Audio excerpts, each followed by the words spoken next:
Have you ever really stopped to think about what the web is? I mean, right now, it's basically this gigantic collection of documents, right? Pages, pictures, videos, all linked together. But what if it could be something more? What if we could actually transform the entire web from a bunch of separate files into one single global database of information? Okay, let's get into it. So, here's our game plan. We're going to go on a little builder's journey. We'll kick things off with the big vision, a web of data. Then we'll look at the blueprint, the core principles that make it all work. After that, we get our hands dirty and see how you can actually build your own piece of this web. Then we'll cover how to serve it up to the world, and finally, we'll talk about the massive potential of unlocking this global database. All right, first things first. This whole idea requires a pretty fundamental shift in how we think about the internet. We're talking about moving away from seeing it as just a giant, messy file cabinet to seeing it as a truly intelligent, interconnected database. And this table really lays it all out. The web we mostly use today, that's the web of documents. It's like a global file system made for us, for humans, to read. But the web of data, that's a whole different animal. It's a global database. And the main things in it aren't pages, they're, well, things. People, cities, ideas, you name it. And the links aren't just connecting documents, they're connecting the things themselves. This makes all that information understandable for both you and me, and for machines. Yeah, this is the absolute key takeaway. It's a huge difference. We're not just linking from one web page about a city to another web page about a country anymore. No, we are creating a direct machine-readable link from the concept of Berlin to the concept of Germany. See the difference? It's a web of actual facts, not just a web of pages. So, how do we actually pull this off? I mean, it sounds pretty ambitious, right? Well, lucky for us, there's a blueprint, a set of really clear foundational rules that make this whole interconnected web of data possible. And what's amazing is just how simple these rules are. Sertan Berners-Lee laid out just 4 of them. 1. Use URIs, think of them as web addresses, as unique ID cards for everything. 2. Make sure those are HTTP URIs, so you can actually click on them or look them up in a browser. 3.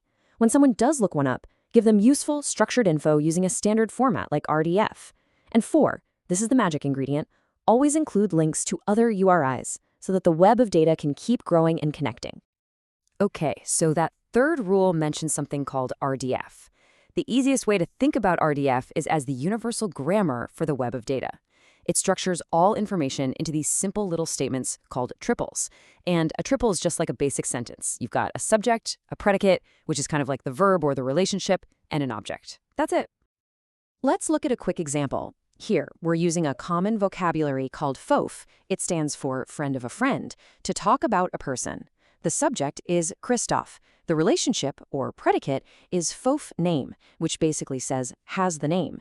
And the object? It's the name itself, Christoph the brain. Just like that, you've created a simple, structured fact that any machine can easily read and understand. All right, so we've got the theory down. Now let's get practical. How do we actually take raw, messy information from the real world and turn it into one of these beautiful structured knowledge graphs? Well, it's usually a 5-step pipeline. First, you ingest your data. Let's say it's a ton of scientific articles. Second, you use tools. And yeah, these days that often includes large language models to perform entity recognition. That just means finding all the key concepts and figuring out how they relate to each other.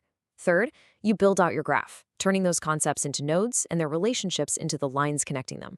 Fourth, you convert that whole model into the standard RDF format we just talked about. And finally, you deploy it. You load it into a graph database so the whole world can start asking it questions. And really, this is the whole point of the exercise. At its heart, what we're doing here is a kind of modern-day alchemy. We are literally turning messy, unstructured text into clean, structured, interconnected knowledge that a computer can actually think about. So, let's say you've done it. You've built your knowledge graph. Now what? Well, now it's opening day. Time to throw open the doors and let people and other computers come in and start exploring your data. And this is where a tool called Sparkle comes into play. If RDF is the grammar, think of Sparkle as the language you use to ask questions. You send a Sparkle query to a dataset's public access point, its endpoint, right over the web, and it sends you back the specific answers you were looking for. It's basically like a universal search engine, but for raw data. And you can see how cool this is in practice right here. On the left, you've got a search tool pulling in facts about Berlin from all these different linked sources. And on the right, another tool, Ralph Finder, takes it a step further. It visually maps out that whole web of connections between different data points. You see, you're not just getting a list of blue links anymore, you're actually exploring a map of knowledge. Now, the great news is you don't have to build all this from scratch. Not at all. There's a whole ecosystem of tools out there to help. You've got powerful graph databases like Stardog or Neo4j to store your data. You have standard vocabularies like DCAT to describe what your data is about. And you even have special tools like Silk that are designed specifically to help you find and create those crucial links between your dataset and all the others out there on the web. Okay, let's zoom out for a second and look at the big picture. What's the real ultimate potential here? What happens when this fully connected web of data is truly realized? The scale is already just mind-boggling. I mean, even a few years ago, the Linked Open Data Project, which is just a community effort, by the way, was already serving up 25 billion of those little RDF fact triples we talked about. That's 25 billion individual, machine-readable facts, all interconnected across hundreds of datasets. It's a massive public web of knowledge that's growing every single day. And this right here is the real payoff. We finally start to break down all those data silos. You know, instead of hundreds of different government, scientific, and cultural databases, each with its own weird, complicated way to get information out, we get one single, standard way to query all of them. It creates this one unified landscape of information. Which brings us to one last thought to leave you with. What we're doing here, we are essentially building the ultimate structured library for artificial intelligence. A library where all the facts aren't just written down on pages, but are explicitly connected to one another. So what happens when an AI can finally read and understand that entire interconnected web all at once? What kind of new discoveries is it going to make? And maybe more importantly, what new questions will we be able to ask that we haven't even thought of yet?